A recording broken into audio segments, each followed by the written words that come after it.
공천 개입 의혹의 핵심 인물인 명태균 씨가 오늘 검찰에 소환됐습니다. 주요 쟁점마다 피의자들 간의 진술이 다른 상황이라 사실관계가 제대로 가려질 수 있을지가 관심인데요. 관련 내용을 김성수 변호사와 짚어봅니다. 어서 오세요. 안녕하세요. 네, 오늘 아침 한 9시 40분쯤 들어가서 조금 전에 검찰에서 나왔습니다. 어떤 얘기가 오갔을까요? 네, 일단 이 명태균 씨가 받고 있는 혐의가 여러 가지가 이제 언급이 되고 있는데 아마 오늘 조사에서는 주된 쟁점이 일단 가장 먼저 이 사건의 시발점이라고 할 수 있는 부분이 정치자금법 위반 혐의가 있지 않습니까? 예. 이 김영선 전 의원 관련해서 이 돈의 자금 흐름이 이상하다라고 해서 경남 선관위에서 일단 고발을 했었던 부분이 있었거든요. 그래서 고발을 이제 회계 책임자를 하고 그때 당시에 수사를 5명을 했었는데 그중에 이제 명태균 씨도 들어 있었고 김영선 전 의원도 들어 있었단 말이죠. 그래서 이것을 시작으로 해서 이렇게 사건이 점점 더 사실관계가 파악이 됐던 부분이 있기 때문에 일단 이 부분에 대해서 수사가 가장 주된 쟁점이 아니었을까 생각이 되고, 그리고 이 공천을 도와주는 대가로 이제 9천만 원을 수수한 것이 아니냐 이렇게 지금 의혹이 나오고 있지 않습니까? 김영선 전 의원의 이 당시 보궐선거 공천에 대한 대가로. 그럼 그게 맞다라고 한다면 이 부분은 이제 정치자금법이라든지 공직선거법 이런 부분에 대한 쟁점이 될 수가 있기 때문에 이런 부분에 대한 사실관계를 일단 주된 쟁점으로 파악을 했을 것으로 보이고, 또 이제 뭐 여론조사 조작 의혹이라든지 뭐 창원 제2국가산단 선정 개입 의혹 이런 부분이 이제 언급이 되고 있기 때문에 이런 부분까지도 오늘 수사에서 이제 언급이 됐을 것인지 아니면은 다른 부분 사실관계에 대해서 파악이 조금 더 주된 쟁점에서 좀 봐야 될 것 같고, 이게 수사 자체는 지금 현재 이 다른 피해자라든지 참고인들 진술을 확보한 부분이 있을 겁니다. 그러면 이 부분과 대조를 하면서 사실관계의 이 신빙성을 좀 볼 것으로 보이고, 또 녹취라든지 이렇게 지금 언론에 공개된 것도 굉장히 많지 않습니까? 그렇다 보니까는 검찰에서도 그런 녹취라든지 이런 부분과 오늘의 이 피의자 명태균 씨의 진술의 이 합일성을 찾아서 어느 쪽이 더 신빙할 수 있는지, 뭐 다른 부분이 있다라고 한다면 어떤 부분에 대해서 뭐 물증이 있는지 이런 부분을 좀 추가적인 파악을 하지 않을까 생각이 됩니다. 워낙 다뤄야 될 내용이 많기 때문에 오늘 오전에 들어가서 아까 오후 4시쯤에 조사를 마치고 한 2시간 정도 조서를 읽다가 조금 전에 6시쯤에 나온 것으로 알려지고 있는데 시간이면 충분했을 거라고 보세요? 아무래도 쟁점이 너무 많고 지금 사실관계가 굉장히 복잡하지 않습니까? 그리고 기간이 길지 않습니까? 그러면 기간이 길기 때문에 이런 뭐 그 사이에 지금 현재는 뭐 이런 예금이 이제 인출된다든지 이런 부분까지도 파악을 영장을 통해서 한 것으로 보이기 때문에 그런 부분에 대해서 하나하나 물어봐야 되는 거거든요. 예. 뭐 이날에 이렇게 입출금 내역이 있는데 이건 뭔가요?라든지 또 그리고 이런 부분에 대해서 뭐 공천과 관련해 이런 부분에 대한 쟁점이 있는데 이에 대해서는 어떤 것인가요? 사실관계에 대해서 하나의 사실관계에 대해서도 질문은 굉장히 여러 개가 있을 수가 있고 이에 대해서 답변을 받는 시간도 굉장히 길지 않습니까? 그러면 이 부분 쟁점을 다 확인을 하려면 사실 오늘 그 시간만 가지고는 부족했을 가능성이 높고, 그렇다 보니까는 추가적인 수사를 진행하겠다, 지금 조사를 다시 한번 진행하겠다 이런 이야기가 나오는 것 같습니다. 사실 그저께 그 공천 개입 의혹을 폭로했던 강혜경 씨는 8번째로 검찰에 출석을 해서 13시간 정도 조사를 받고 나왔는데 오늘 명태균 씨는 상대적으로 짧은 시간이었는데 그 이유가 건강 때문이라면서요? 네, 일단 지금 보도된 내용으로는 건강 때문에 이 수사 중간에 이제 건강이 조금 어렵다라고 한다면 다시 조사기를 잡을 수가 있거든요. 그렇다 보니까 현재 쟁점이 다 되지 않은 상태에서, 확인이 다 안 된 상태에서 건강상의 이유로 조금 중단을 하고 나온 것이 아닌가 생각이 되고, 그렇다 보니까는 말씀드렸던 것처럼 수사기관에서는 다시 조사를 잡아야 되는 겁니다. 왜냐하면 질문을 해야 되는 쟁점이 여러 가지가 있는데 그 부분에 대한 진술을 아직 다 못 받았다라고 한다면 다시 당연히 조사를 받아야겠죠. 그렇다 보니까 추가적인 조사가 이루어질 것으로 보이고, 지금 현재 오늘의 이 조사에서 쟁점이 어디까지 진척이 됐을지는 좀 봐야 될 것 같습니다. 예.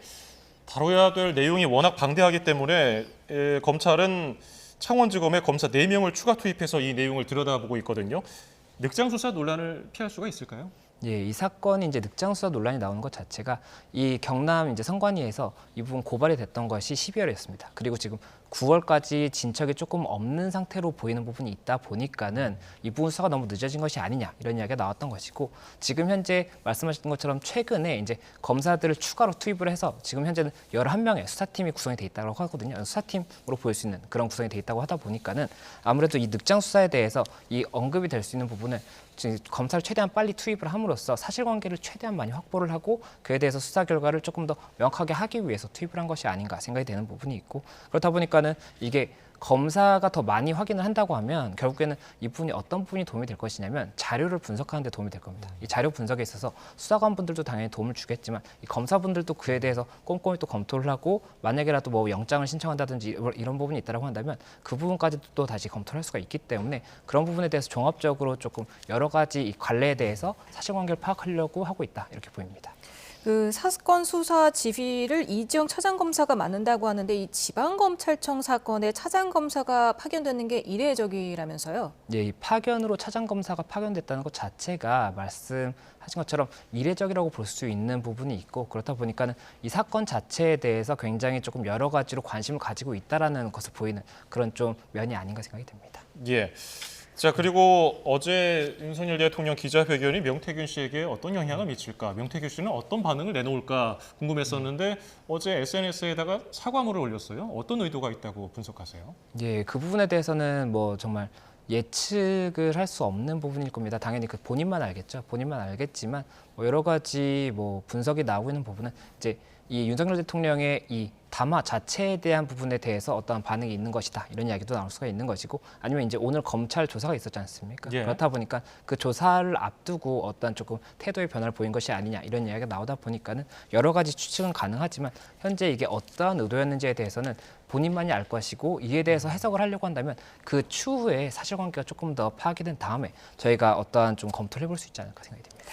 명태균 씨가 앞서 검찰에 출석하면서 이런 얘기를 했습니다. 자신은 폭로를 한 적이 없다. 그리고 변호인도 같은 얘기를 했어요. 폭로한 적이 없고 앞으로도 영원히 폭로할 일은 없을 것이다. 이렇게 얘기를 했는데 어떻게 이렇게 말을 할 수가 있는 걸까요?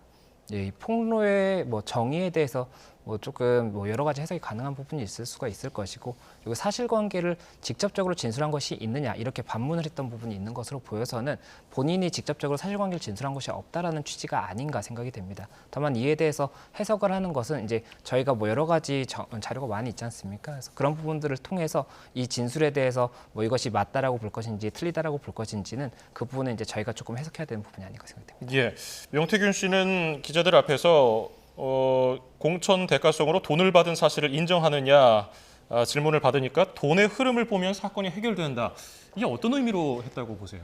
일단 본인이 돈을 이제 본인 명의로 받은 것이 없다라는 취지로 진술한 것이 아닌가 생각이 되고 지금 현재 뭐 사실관계가 보도에 의해서 이제 저희가 좀 파악을 하다 보니까 단적인 부분만 파악이 되고 있는데 이 본인 명의 계좌로 뭔가 입금이 된다거나 이런 부분보다는 뭐 다른 뭐 지금 실제 소유라고 보고 있는 뭐 미래연구 뭐 연구소라든지 뭐 이런 부분에 대해서 미래한국연구소네요. 예. 미래한국연구소라든지 이런 부분들을 통해서 지급된 것이 아니냐 이렇게 조금 추측이 됩니다. 그렇다 보니까 돈의 흐름을 봐야 된다는 것이고 이 돈의 흐름이라는 것은 사실 객관적인 사실을 보여주는 부분이 있을 수가 있기 때문에 이 부분에 대해서 본인의 진술이 맞다라고 한다면 본인의 진술을 더 믿을 수 있는 것이 아니냐 이런 취지로 이야기한 것으로 보이는데 사실 지금 현재 이 사실관계가 계좌로는 어떻게 되는지 저희가 파악을 할 수가 없기 때문에 이에 대해서도 뭐 신빙성이 있는지에 대해서는 수사기관에서 판단하지 않을까 생각이 됩니다.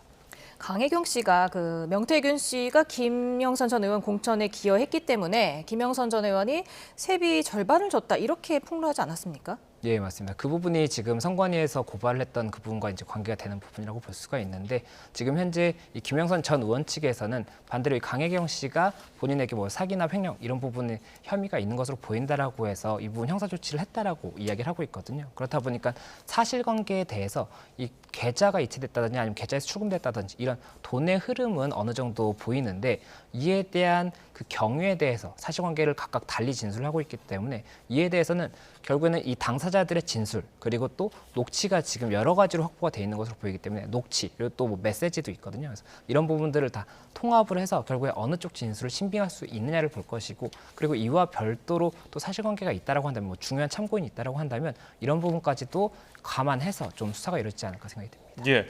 그리고 명태균 씨가 창원 국가산업단지 선정에 개입했는지를 두고도 주장이 상충되고 있는데요. 김영선 전 의원 회계 책임자였던 강혜경 씨, 이 명태균 씨 측이 정책을 제안했다는 입장으로 말을 했거든요. 이 점은 어떻게 보셨습니까? 네, 그러니까 이 창원 국가산업단지 이 선정에 있어서 개입을 한 것 자체가 불법성이 있느냐가 쟁점이 될 수가 있을 것 같습니다. 지금 뭐 김영선 전 의원이라든지 이 명태균 씨 측에서는 그 부분 관련해서 본인이 아이디어를 낸 것이고 그 아이디어가 채택이 된 것 자체가 뭐 불법성이 있는 것으로 볼 수 있느냐 이런 취지의 주장을 하는 것으로 지금 보도가 나오고 있는 것 같습니다. 예. 그렇다 보니까 그 사실관계에 대해서도 만약이라도 불법적인 목적이 있었다든지 아니면 불법적인 이 절차를 통해서 개입 개입을 한 것이 맞다라고 한다면 형사적으로 어떤 뭐 죄가 될 수 있는지를 검토를 하겠지만 그런 부분이 아니라고 한다면 또 죄가 될 수 있지 않은 것도 있을 수가 있기 때문에 이에 대해서도 일단은 사실관계가 명확하게 좀 파악이 된 다음에 이 부분 죄명을 검토를 할 수가 있을 것인데 사실관계 자체가 지금 진술이 엇갈리고 있는 부분이 아마도 여기도 있을 것으로 보이기 때문에 이에 대해서도 수사가 이뤄질 수밖에 없는 것 같습니다. 네. 지금 양측의 입장이 굉장히 엇갈리고 있습니다. 심지어 뭐 폭로 강혜경 씨가 뭐 협박을 했고 다 꾸민 일이다. 심지어 그 변호인은 명태균 씨 변호인은 제2의 윤지호인 강혜경은 숨 쉬는 것 빼고는 전부 거짓말. 이렇게 굉장히 강한 어조로 비판을 했거든요.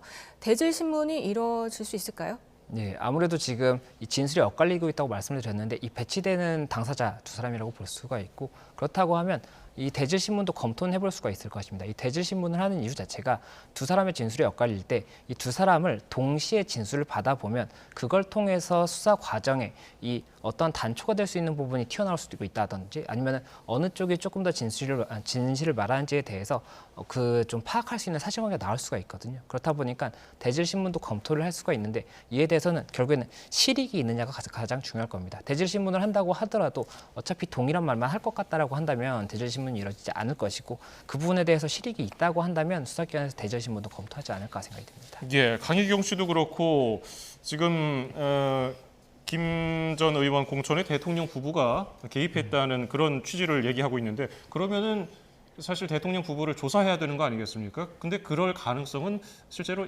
존재한다고 보시는지요? 예, 그 부분 이제 또 언급이 되고 있는 것이 이 대통령 부부가 공천과 관련해서 개입을 했다 이런 이야기가 나오는 것인데 이 부분은 그렇다면 공직선거법상의 이제 중립의무 위반의 쟁점이 될 수가 있는 부분이 있고 만약이라도 어떤 대가를 받고 이런 행위를 했다라고 한다면 뭐 뇌물죄라든지 이런 부분도 검토가 될 수 있는 것이 아니냐 이런 이야기가 나오다 보니까는 사실관계를 확정해야 된다 이런 이야기가 나오는 겁니다. 그런데 만약이라도 이런 부분을 검토해서 뭐 피의 사실이 있다, 범죄 사실이 있다라고 보이는 부분이 있다라고 한다면 소환 조사를 검토해 볼 수가 있을 것이고 그렇다고 한다면 뭐 김 여사 같은 경우에는 지금 다른 사건으로도 피의자 조사를 받은 적이 있지 않습니까? 그렇기 때문에 이 대통령의 배우자에 대해서는 피의자 조사 검토가 대상이 될 수가 있고 또 이제 현직 대통령에 대해서도 피의자라든지 아니면 참고인 조사가 가능하느냐 이런 거에 대해서도 법적인 쟁점이 될 수가 있는데 아마 조사 자체는 그 법적으로는 가능할 수가 있거든요. 다만 이제 대통령 같은 경우에는 헌법 84조에서 불소추 특권이 있습니다. 그래서 예. 조사를 한다고 하더라도 만약에 죄가 있다고 하더라도 이 기소 자체는 할 수가 없기 때문에 그에 대해서 이제 추가적인 쟁점이 될 수는 있고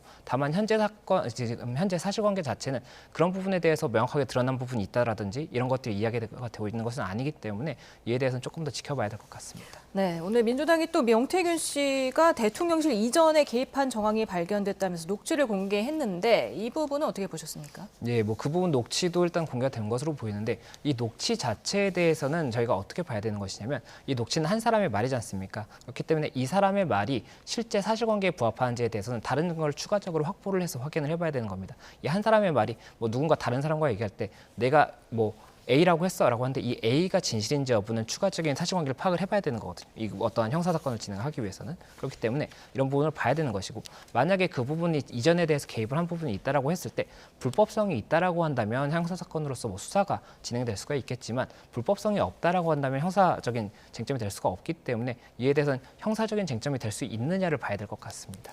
지금 검찰이 명 씨를 소환하면서도 아직까지 그 녹취가 들어있는 핸드폰은 아직 확보를 못한 것으로 알려지지 않았습니까? 근데 지금 뭐 명 씨는 계속 말이 바뀝니다. 뭐 아버지 산소에 묻어놨다고 했다가 아버지는 화장을 했기 때문에 산소가 없다. 뭐 그럼 불 지르겠다. 이렇게 했다가 또 아예 없다. 말이 계속 바뀌고 있는데 어떻게 보십니까? 이 녹취 전화기가 내 변호사라고 말했던 만큼 쉽사리 없애지는 못할 거다. 이런 분석이 많던데요.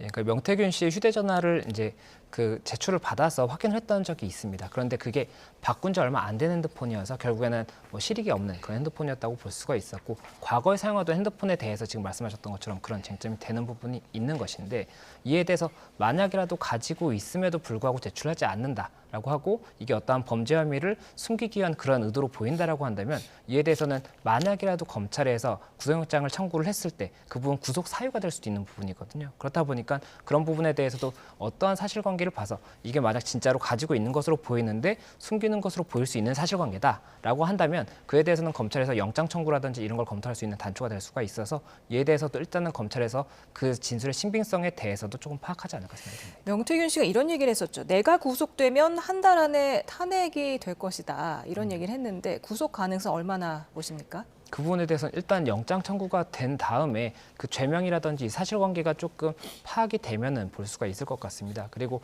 이 구속영장이 발부되는지 여부에 대해서는 범죄 혐의에 상당한 이제 소명이 있어야 되는 것이고, 그리고 도주 우려라든지 증거 인멸의 우려 이 부분이 이제 입증이 돼야 되는 것인데 범죄 혐의의 소명이 상당히 됐는지를 일단 봐야 될 것 같습니다. 그리고 만약에 있다라고 했을 때 증거 인멸의 우려가 있는지도 뭐 본인이 이렇게 뭐 핸드폰에 대해서 언급을 했다 이것만 가지고 법원에서 범죄에 대한 증거를 숨길 수 있는 가능성이 있다라고 볼지에 대해서는 또 그 부분도 달리 봐야 될 수가 있는 부분이 있기 때문에 이에 대해서는 일단 영장 청구가 된다라고 한다면 그때 다시 검토해 볼 수 있지 않을까 생각이 듭니다. 예, 다음 주제도 살펴보겠습니다. 북한강 훼손 시신 6기 사건의 피의자 현역 영관급 장교의 신상 공개가 결정이 됐는데 유예가 됐습니다. 이게 피의자가 거부하면 이렇게 유예할 수 있는 건가요? 네, 이게 중대범죄 신상공개법이 있습니다. 거기에 보면 이제 4조 7항에 이 공개에 대한 규정이 이제 명시가 돼 있다고 볼 수가 있는데 이 부분 7항에서 유예 기간을 5일 이상 이제 통지일로부터 줘야 된다라고 명시가 돼 있고, 다만 이 당사자가 이의가 없는 경우에는 즉시 공개할 수 있다라는 취지거든요. 그런데 이의를 제기했던 것으로 보입니다. 7일에 이제 결정이 됐었는데 이제 이의를 제기하다 보니까 그럼 5일 이상의 유예 기간을 둬야 되는 부분이 있지 않습니까? 그런데 이 상황에서 지금 보도가 되는 것처럼 행정 소송과 그리고 이 부분에 대해서 집행정지 신청을 했어요. 공개에 대한 집행정지를 신청한 겁니다. 이 집행정지를 어떻게 볼 수가 있는 것이냐면 내가 소송을 할 것이고 이 부분에 대해서 이 공개 결정이 난 것이 정당한지에 대한 소송을 할 것인데 소송 자체는 굉장히 기간이 오래 걸리지 않습니까? 예. 그런데 소송을 하는 중에 공개가 돼버리면 결국에 소송의 실익이 없어지기 때문에 이 부분 소송이 끝날 때까지 집행을 정지해달라, 공개를 정지해달라는 취지거든요. 그래서 이 집행정지가 받아들여지는지 여부가 쟁점이 될 수가 있는 것인데 이에 대해서는 법원에 아무래도 신속하게 결정을 할 것으로 보이기 때문에 이 부분을 지켜봐야 될 것 같습니다. 이런 일이 있었습니까? 이렇게 해서 가처분 신청이 받아들여진 적도 있었는지요? 예, 이 과거에 이제 N번방 사건 당시에 한 당사자에 대해서 이 부분 가처분이 받아들여진 사건이 있었습니다. 그리고 나서 이제 소송에 대해서는 판단이 됐는데 1심에서는 지금 승소를 해서 정부 측에서 승소를 해서 이 부분에 대해서 이제 쟁점이 됐었는데 항소가 진행 중인 것으로 제가 지금 파악을 하고 있고, 항소 단계에서 지금 이 부분 이제 성범죄 관련해서 신상 공개가 되는 부분이었는데 해당 조항에 대한 위헌 여부에 대한 지금 검토가 되고 있다 보니까는 아직까지도 그 본안 소송에 대한 결정은 안 나온 것으로 알고 있습니다. 그러면 확정 전에 정보가 공개될 가능성은 있습니까? 소송 확정 말씀하신 예. 거죠. 예, 소송 확정에 대해서는 가처분이 가장 중요합니다. 가처분 결정에서 만약에 기각이 된다라고 한다면 절차에 따라서 진행이 될 수가 있기 때문에 그렇다고 한다면 공개가 될 가능성이 높지 않을까 생각이 됩니다.